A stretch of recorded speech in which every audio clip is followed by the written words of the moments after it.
Welcome to this informed promotion on what we call graphic Kabbalah. Graphic Kabbalah as distinct from any other kind of Kabbalah. When we talk about a graphic, we talk about a diagram. When we have a graphic, we use it and put it on graphic paper, which is squared paper. So therefore, the graphic is to scale. You can measure off, you can have details. You can have a two-dimensional diagram, which is to scale and gives a pattern. That is the idea behind graphic Kabbalah. What is the necessity for this kind of Kabbalah?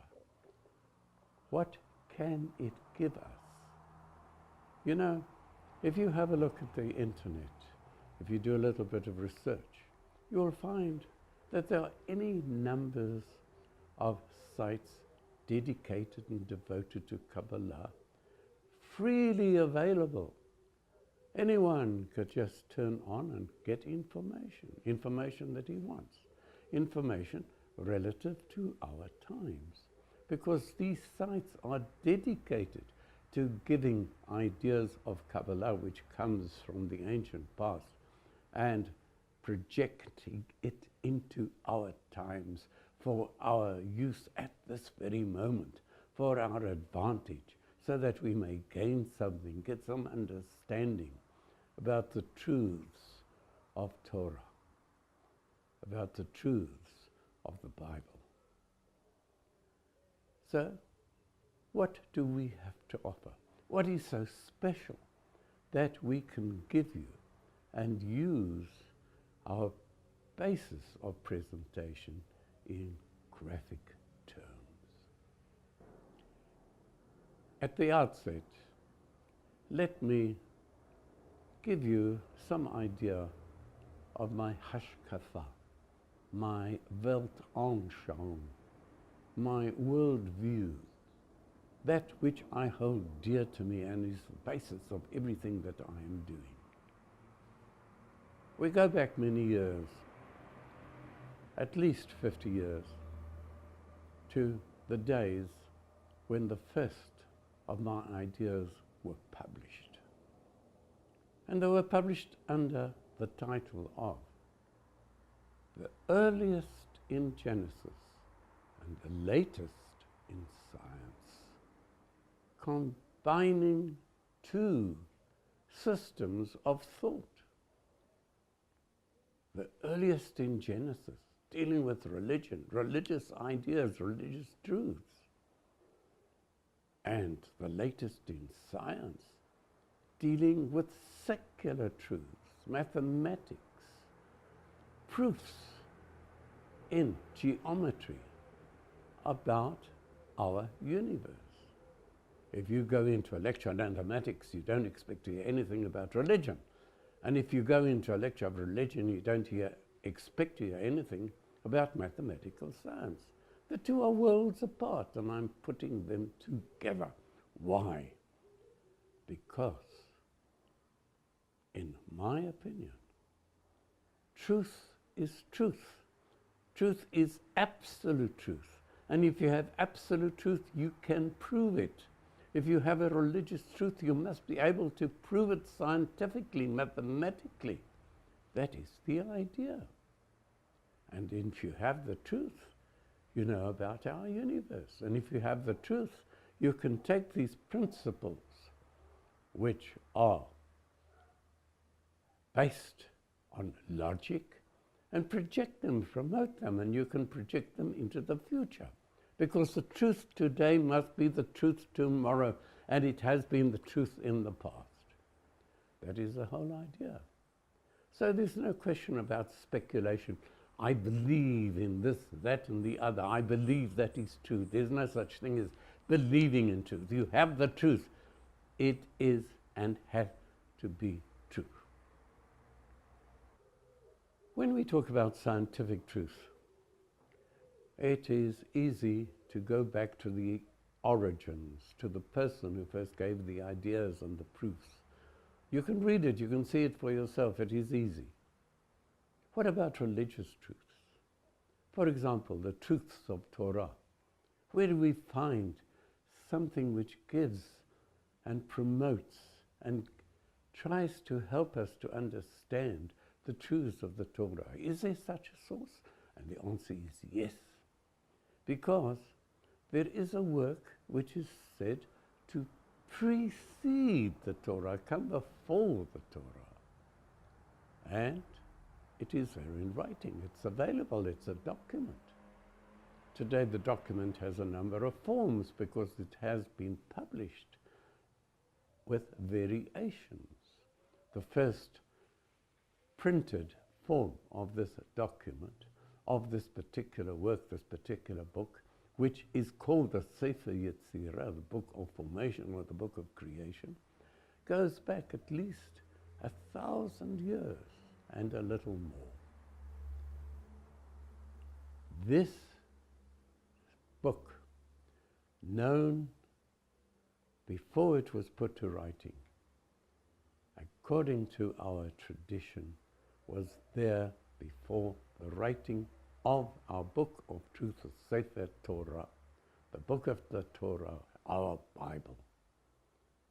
In fact, according to the earliest versions of this Sefer Yetzirah, it was handed to Abraham, our forefather, and Abraham is the father of all these ideas which we still have today and which we are still promoting and giving to the world. So therefore, the Torah is based on a formulation, on a formula which has to be true. And if we look into the Sefer Yetzirah, and it is very difficult to understand, it is in perfect Hebrew, yet very difficult to understand, because those who have looked at it in recent times have not really understood the true purpose of the Sefer Yetzirah. The Sefer Yetzirah of ancient times is graphic Kabbalah of today. They are one and the same. In the general knowledge of the universe, it belongs to the category of sacred geometry. And sacred geometry was known. It was known in Egypt, it was known in China, and in Greece, and of course in Asia. Sacred geometry. Sacred geometry is the subject of Pythagoras. Where did Pythagoras learn his sacred geometry from? I can tell you, from the Sefer Yetzirah. Historically, we know that Pythagoras came from Egypt to Damascus. If he came from Egypt to Damascus, he had to pass through the land of Israel. And he had to come across, at his time, the contents and the information of the Sefer Yetzirah. And so therefore the Sefer Yetzirah is the basis of all sacred geometry in the universe, in which we have already the earliest religious proofs and therefore secular proofs, because sacred geometry is geometry, and geometry has been taken into the secular world in mathematics.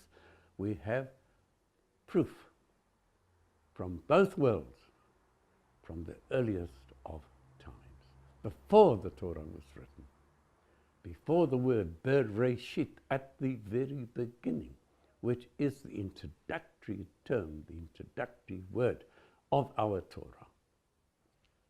Let us examine this word Bereshit, and by the way, if you're not familiar with the Hebrew, don't worry about it. In fact, it's an amazing thing, and that's where we'll learn with time. Every language, and there are so many languages in our universe, has one common base, one common origin. Believe it or not.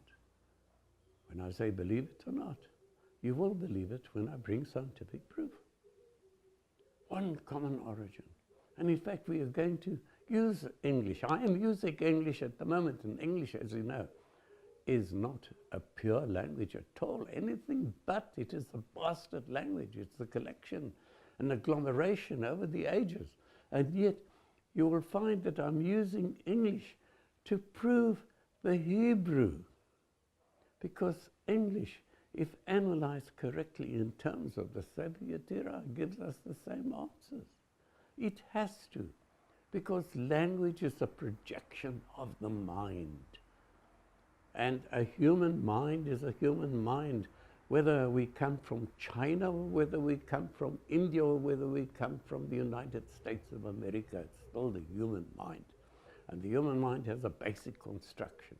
And so therefore, the principles are identical, no matter from whence we stem. So we look at the word Bereshit, in the beginning of something which carries on. The Sefer Yetzirah tells us that Reshit, the word Reshit, beginning, is Chokhmah.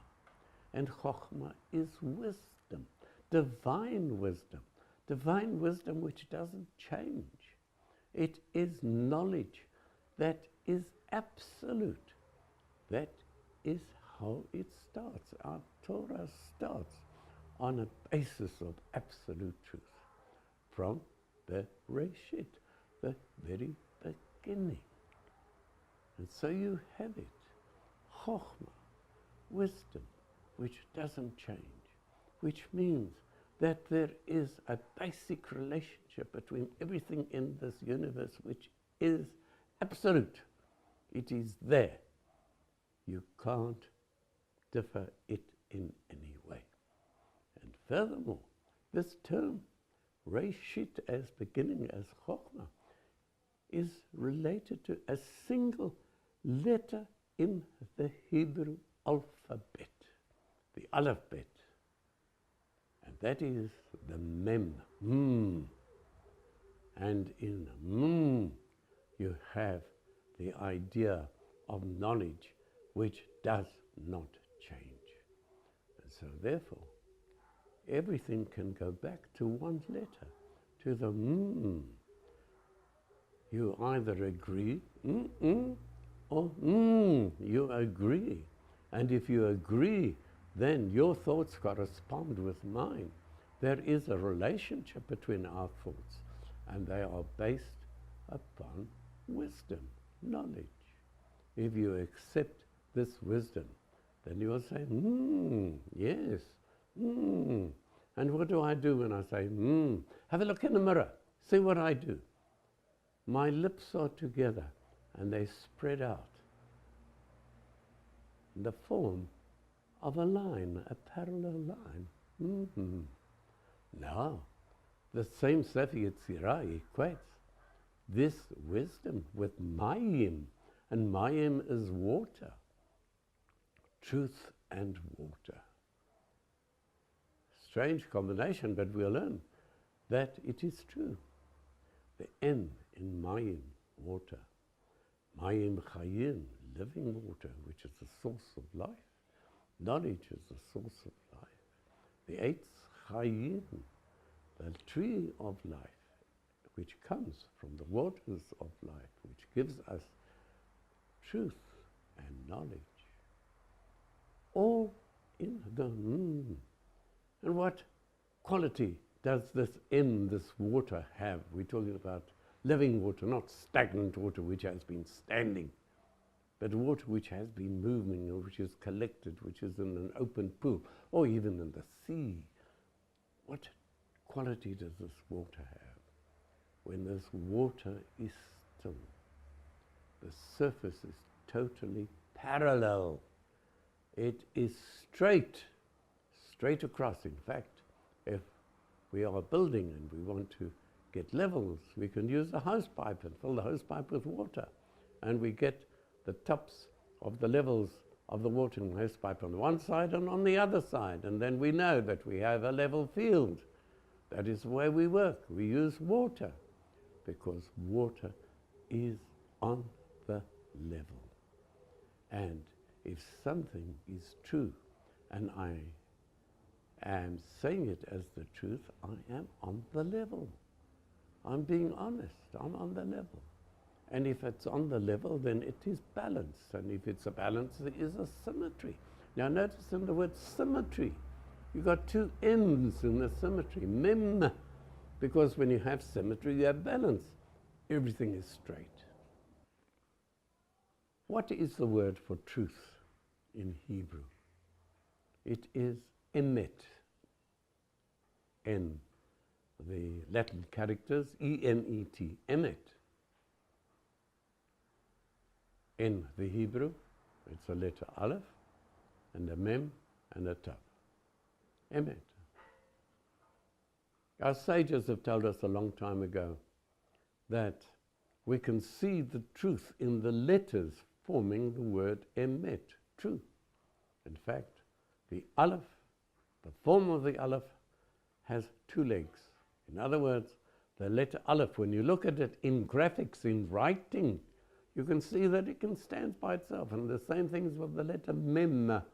You have the mem has a beginning mem, an initial mem, and a final mem. And if you have a look at it in the formation of the square script, which is the script of the Torah, which we are using, it's one of the scripts that we are using, we find again that the mem is balanced. It can stand by itself. And the same thing with the letter tav. The tav basically is a cross, but it is formed in such a way that it stands on two legs. And so therefore each of these letters, the aleph, the mem, and the tav, stand on two legs. They stand by themselves. So therefore, as the truth, every part of the truth stands, is unshakable. It is durable. It cannot be moved. Then we find again that the aleph is the very first letter of the Hebrew alphabet.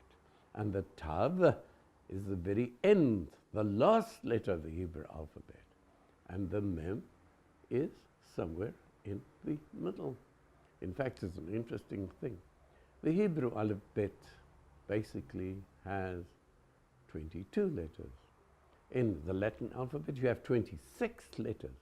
And half of 26 is 13. And you will find that the M is right in the center of the Latin alphabet. So, in emet, aleph, mem, tav, E-M-T, emet, you have the beginning, the center, and the end. Balanced. The whole thing is balanced. The whole thing is one. And no wonder that we are told that emet is the divine signature. Hashem. God says, I am God. I am your God. Truth. Signed. This is the fact. Indisputable. That is the truth. We are living in a wonderful age, an age of rapid change. That's one of the problems. We can't keep up with the rapid change. The thinking of our children is not the same as our thinking. And when it comes to our grandchildren, great-grandchildren, entirely different. How do we cope with it? That's one of the purposes of graphic Kabbalah, to help us to cope with our universe now, in our days, and come to terms with it, and be able to deal with this rapid change. Right? And so therefore, we need a basic truth. When this rapid change started, it's part of the quantum mechanics. We're talking about mathematics of the 20th century. And who was the culprit? Who was the one who responsible for most of the change? Albert Einstein. Albert Einstein with his laws of relativity, a formula to give everything in the universe, to be able to give it in mathematical terms. Well, he almost achieved it. Didn't quite. Because the science of his day was not the science of our day. But what was Einstein's first great contribution to this world? Everybody knows about it. E equals m, and E equals mc squared. Who doesn't know about it? E is energy, M is mass, and C squared, which is the square of the speed of light. So therefore, you can convert energy into mass, into substance, into earth, or into water, or into air. That is what you can do. And the other way around. You can take substance and convert it into energy. We're dealing with the term energy. We all know about energies. Who doesn't know about energies? Modern science is all about energy. And yet, when did this term first come to the fore? First of all, one of the most amazing things is we talk about energy, but we don't really know what energy is. We can't analyze it.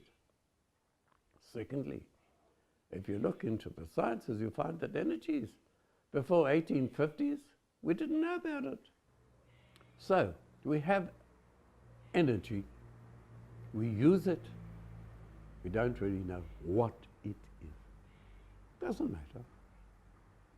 We know that we can convert it, we can find it, to use it.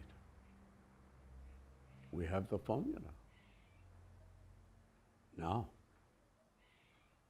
if I am correct, and if the earliest in Genesis is the latest in science, then there must be something about Einstein's E equals mc squared in the Torah. It has to be. Then we know that the Torah truth is like scientific truth. Where do we find it? Einstein's formula in the Torah?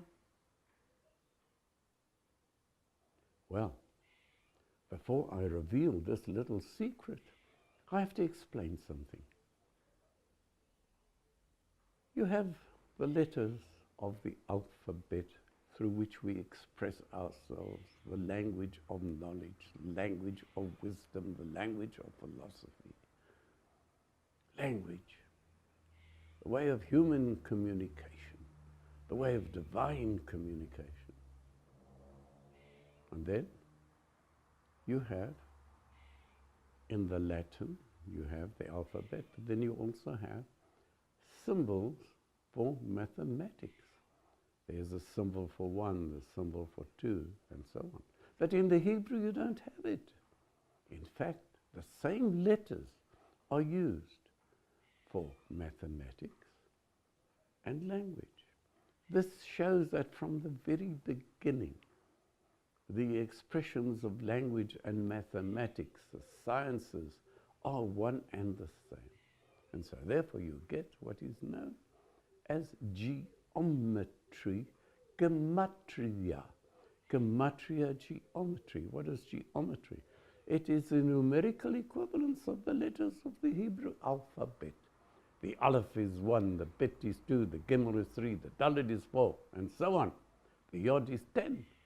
But the Yod is also 1 because there's no 0 in the alphabet. No such thing as 0.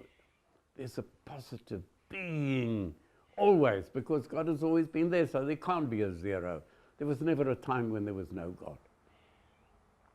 There's always something which is 1. The Pythagorean 1, which is not a number, but a being, an existence, which is 1.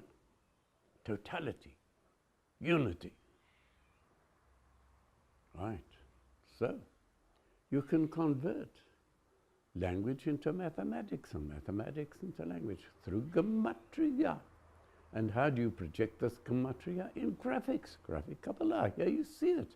You see the importance of graphic Kabbalah because you can use the graphic Kabbalah to read language and see mathematics at one and the same time. And so therefore, when I have, for example, the Dalet equal to 4, I can see 4 points or 4 lines, something which makes up 4. That is how I see it. I can see letters in mathematical terms. And so therefore, even emet has mathematical base. You have the aleph is 1. It's the beginning. You have the tav, the gematria of tav happens to be 40. But it could also be 22 because it is the last letter of the alphabet. Tav is 22. Or it could be 28. Tav could be 28 because we have the syllable of tav, tav and a vav. Tav is 22, vav is 6, is 28. And so each of the letters, be they simple letters or in the syllable form, project numbers or combinations of numbers. And so therefore, the truth, emet, has a number base. And let us see what this number base is. Aleph. What is Aleph? What is the meaning of Aleph? You go again to the Sefer Yetzirah to find what is the meaning of Aleph. Aleph has a meaning, the letter Aleph. I told you that it is 1, but 1 what? Well, if you have a look at the Sefer Yetzirah, we're told that Aleph is translated as Ruach, which is spirit, and Ruach, which is breath, and Ruach, which is air. And all in Aleph. What is this Aleph? If it is spirit and breath, what is our breath? Breath is human breath. We breathe. What do we do when we breathe? We take in energy. I say, and I take in energy. I give out energy. Aleph. Energy. The Aleph is energy. Right at the beginning of truth. Energy. The E of Einstein. And then you get the Mem. The Mem we're vacated with water. The Sefer Yetzirah also equates it with earth. It is earth as well. It is also water vapor, which is ethereal. All forms of water. M, which is matter. Because ether is matter, earth is matter, water is matter. So therefore, the Aleph is energy. The Mem is matter. I've shown it to you. I've proved it to you. And what about the Tav? The Tav at the very end. Well, what is the Tav? 400, I told you. And 400 is 20 times 20. 20 times 20. 400. So therefore, it is a square. 400 is a square of 20 squared. And what is 20? 20 could be the letter Kaf on the one hand. It could also be the letter Resh in bara, to create. The Resh is also 20. No. God creates the universe. The basis of the universe, there has to be some energy at the very beginning. That is for the creation. So the Resh relates to energy. And we see that the Resh indicates that which is relative to the mind, the human head. And the human head, what does the human head do? Human head sees the light, he sees ahead. So the Resh is related to light and enlightenment. And so when God creates bara, bet, resh, aleph, ba is to come into being, to come and to go of what? Bara, enlightenment or light. And in the word or, which is light, you've got the resh. Resh relates to light. And so therefore, When I say, I see the light. Yeah, I see the light. So what are we having here? Look, we have Aleph, which is E, which is energy, Mem, which is matter, Resh, which is light, which is 20. 20 times 20 is 400, is Tav, Emet. What have I just shown you? I've just shown you that E equals MC squared is the word Emet, truth, which is the God truth, is the signature of divinity. In the word Emet, truth, true, you have E equals MC squared. Have you read that before? Have you seen that before? Have you discovered that before? Is it in any other presentation that you have? It is only in geometric Kabbalah. Graphic Kabbalah is the basis of a school of thought which I call Daroma. Daroma, literally to the south. We've been talking about divine knowledge, Reshit, universal knowledge which is unchangeable. That is what we want. In order to have that knowledge, we have to be wise. We have to be wise in the knowledge of divinity. Now, we are told, Mi sheyachkim, he who wants to be enlightened, Yadrin, he should turn to the south. An amazing thing, to the south. That means the south of our universe. You go to the south in order to be wise. Daroma suggests going up to the heights. The Rom is the height. And if you are enlightened, you go to the height, you go to the height of consciousness. You become consciousness at a higher level. You see the world in different terms. You see the world in the form of enlightenment. That is the idea behind going Daroma. And that is the school of thought which we have. And already there is a little presentation about the school of thought of Daroma, which is available if you wish to turn to it. And furthermore, there are other ideas. Because in order to understand the universe, you have to emulate divinity. And therefore, you can go on these lines as well. They are already available.